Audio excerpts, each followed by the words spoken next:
Welcome back, everyone, for another deep dive. This time, we're diving into the world of Japanese kanji Yeah. using this super cool book I found Oh, yeah. called 100 Tools and Techniques to Memorize Japanese Kanji. Okay. And Yeah. yeah, and it's Crazy. really cool. I think people hear kanji and they think, "Oh, this is going to be Yeah. a very dry A dry episode. But this book is anything but. Right. So if you've ever struggled with learning kanji or you're just looking for a more fun and engaging way to tackle them, this one's for you. Yeah, the book is really refreshing in that way because it really emphasizes the why of learning, like understanding how your brain works and how to work with it rather than just like against it Right. with rote memorization. Okay, so I think before we get too far, let's just back up for a second and just acknowledge, for someone who's totally brand new, what are kanji? Yeah. What is this? So kanji are basically adopted Chinese characters that are used in written Japanese. Right. There are thousands of them. Thousands, yeah. Each with its own complex meaning and often multiple pronunciations, too. It's very intimidating. Yeah, it can be really intimidating. And I think that's what this book does so well, is it kind of breaks it down and says, you know what? Forget everything you thought you knew about memorizing. The main rule of the book, no memorizing the old way. Okay, I love that. So Yeah. no more flashcards, no more just Reading it 100 times. writing it a million times. Exactly. So what's the secret sauce then? No. If we're not doing rote memorization, what are we doing? Well, the book really emphasizes that our brains are wired to remember things that are vivid, that are emotional, even a little bit strange. Like you're more likely to remember a hilarious story than you are a random list of facts, right? Absolutely. Stories stick with you. Yeah. So how do we apply that to kanji then? Well, the book breaks down the learning process into 3 manageable stages, and it all starts with building a strong foundation. And a big part of that is really understanding radicals, which are those basic components that make up those more complex kanji. Right, so the building blocks. Exactly. Before you're writing sentences, you got to learn the alphabet kind of thing. Exactly. And the book really hones in on the 48 most common radicals, which appear in a huge chunk of the kanji that you'll actually encounter. Yeah. And it argues that if you can master these, you're well on your way to unlocking a vast vocabulary. And they even give you the 6 most frequent ones right off the bat, which are water, person, hand, tree, heart, mouth. Just imagine the possibilities with those alone. Wow, yeah. That's a great place to start, I think, too. Right. Because it does feel a lot less overwhelming than being there's 10,000 of these things. You have to learn them all. Yeah. Where do you even begin? And it's not just about recognizing them, right? The book really encourages you to actively engage with them, visualize them, draw them, even write them in the air. It's about really making those stick.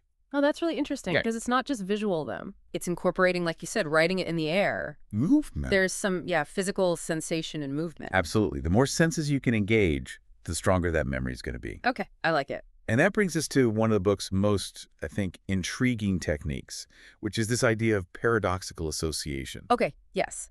This is where things I think get really interesting. So paradoxical association, what is it? Yeah, so it's basically about creating unexpected, even humorous associations between those kanji components and their meanings. So for example, let's take the kanji for wish. It's made up of 2 parts, heart and now. So to remember this, you might imagine a heart bursting out of a clock and shouting its deepest desires. It sounds crazy, but it works because it's vivid, it's emotional, and it's totally unforgettable. I love that.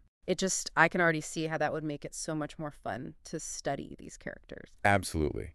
And the book encourages you to personalize those associations. Yeah. The more absurd and the more personally relevant they are to you, the better they're going to stick. I love it. It's like your own mental comic book of kanji adventures. Exactly. Okay, so we've got the building blocks with the radicals. We've got this paradoxical association to remember them. What else? What other kind of goodies does this book have for us?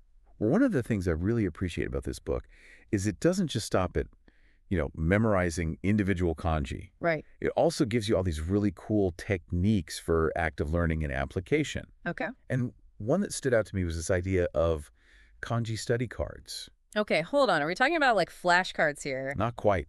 Not quite. Think of it more like portable creativity prompts. Okay. So the book actually guides you through making your own with just paper and pen. Okay. keeping it super simple. So how are these different from flashcards then? It's all in how you use them. See, the book encourages you to like weave these cards into your daily life. Okay. So, waiting for the bus, time for a quick kanji review, Right. stuck in a boring meeting, secretly test yourself under the table. I love it. Right. Yeah, sneak it in. Exactly. Transform those like downtime moments into learning opportunities. Yeah, no more excuses about not having time to study. Exactly. And to make things even more engaging, the book introduces a game you can play with these cards called Cards Race. Ooh, a game. Okay, Yeah. I'm listening. So picture a chessboard, but instead of pieces, you're moving your kanji cards, strategically trying to like outmaneuver your opponent while also like testing your recall. Okay. It's brilliant. Because you're getting that, yeah, that like Competitive spirit. motivation in there too. Exactly. I Exactly. like it. Does the book have any other games up its sleeve? It does. It does. There's one called Number of Strokes, where you basically challenge yourself to come up with as many kanji as possible using a specific number of strokes. Oh, So it's a really great way to internalize the structure of the characters. interesting. So you're not just memorizing random symbols, you're really like You're understanding the logic. the logic and the artistry behind them. That's really cool. Exactly. And another thing that the book really dives into is pronunciation. Which can be a real sticking point, I think, for a lot of learners. Yeah, Japanese pronunciation is tough.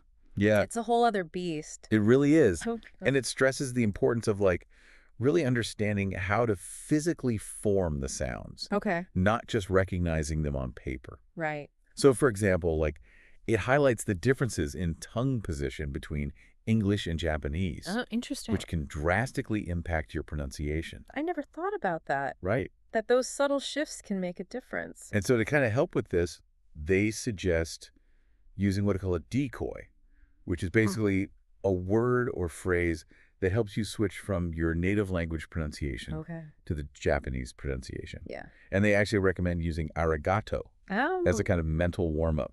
interesting. Like resetting your tongue's muscle memory. Exactly. Exactly. And, beyond just those really practical tips, the book also encourages you to like have fun and be creative with the language. Okay. And that's where techniques like calligraphy delights and colorizing come in. Oh, okay. Those sound fun. So what are calligraphy delights? So it's all about immersing yourself in like the beauty of different calligraphy styles Okay. and maybe even trying your hand at emulating them, Oh, cool. adding that kind of artistic dimension to your kanji journey. That's awesome. Yeah. Yeah. So you're not just learning the character, you're learning. You're appreciating the aesthetic qualities of it. I like that. Okay. And what about colorizing? So colorizing is exactly what it sounds like. Oh. It's about experimenting with colors, different media, even digital art apps to really bring the kanji to life. Cool. Like imagine painting a serene watercolor landscape within the strokes of a kanji that represents nature. Or using like bold graphic lines to evoke the energy of a kanji that's related to movement. That's really cool. Like They become little works of art. Exactly. Exactly. I like it. It seems like this book really takes like a very holistic approach to learning. It does. Like it's engaging both sides of your brain. It really emphasizes that the most effective learning is the learning that you enjoy. Right. Right. And so it even encourages you to explore the metaphorical potential of kanji with this technique called metaphorizing. Okay. Metaphorizing. I'm intrigued. What is that? So it's basically about adding this layer of depth and nuance to your understanding. So, for example, the book talks about adding the color adjective white to the phrase Japanese language, Okay. which instantly conjures up, I think, a more vivid and memorable image. Right. Right. Yeah. It's about looking beyond just those literal meanings Right. and playing with the poetic potential of language. Yeah. So you're not just learning a language. You're like stepping into a whole Whole world. culture and worldview. Exactly. That's really cool. Okay. So we've got metaphorizing. What other kind of creative avenues does this book go down? Well, this has been super interesting. Yeah. I'm really enjoying this book. But, learning a language, especially something like kanji, it can feel like a very solo mission.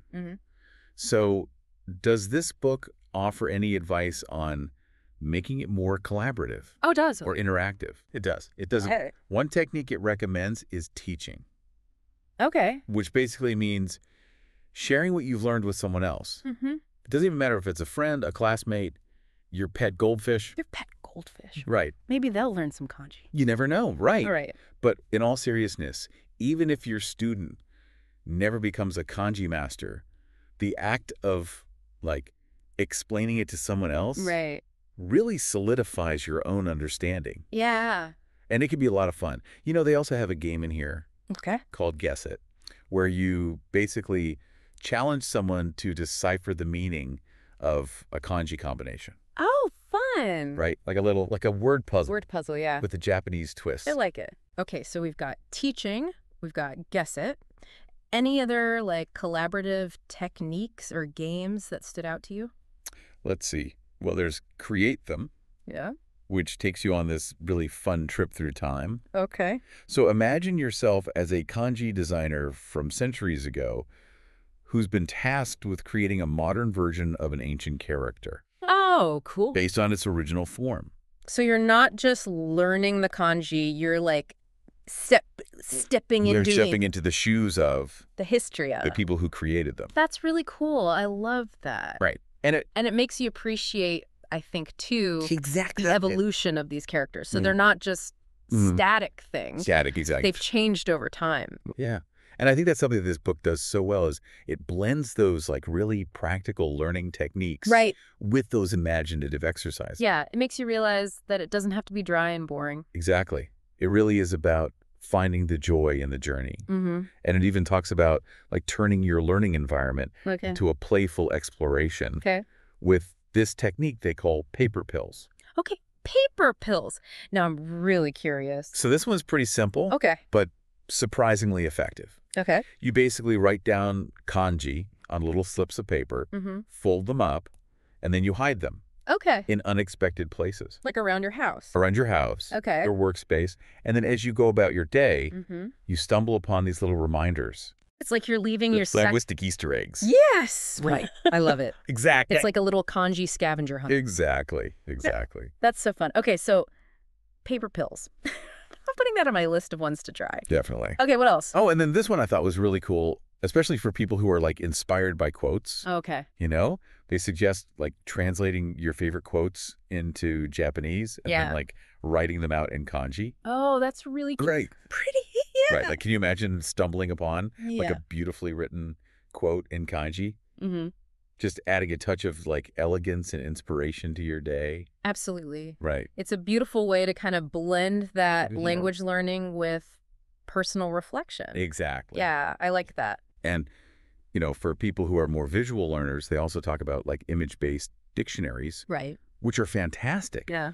for creating those mental connections between the characters and their meanings. Mm-hmm. Because instead of just seeing like an abstract symbol, you have this vivid image Right. to associate with it. Yeah, it makes it a lot It more makes it so much more engaging. engaging and memorable, I'm sure, too. Yeah, exactly. So yeah, this whole book is really about Mm-hmm. making learning kanji less of a chore and more of this, like, More of an adventure, adventure. a creative adventure. Yeah, it really does. It challenges all those It does. traditional notions we have about language learning. Right. And it reminds us that the most effective learning is the learning that we enjoy, right? So it's about finding the techniques that resonate with us Right. as individuals and that make us excited to show up. And that work for us as individuals, too. Exactly. Yeah. Yeah. So I think for anyone listening who's maybe felt a little intimidated by kanji in the past, Yeah. this book Right. sounds like It's a perfect antidote. it's the antidote. It's got all these creative Mm. strategies, and it sounds like a lot of fun. It is a lot of fun, which is great It is. because learning a language should be fun. Exactly. Yeah. Ditch those dusty textbooks Yes. and embark on this kanji adventure Love it. that's both enriching and enjoyable. I'm sold. Awesome. Well, I think that's about all the time we have for today's deep dive. But this has been fantastic. Thank you so much for coming on the show today. It was my pleasure. Thanks for having me. And thank you for listening, and we'll see you in the next deep dive. Bye, everyone.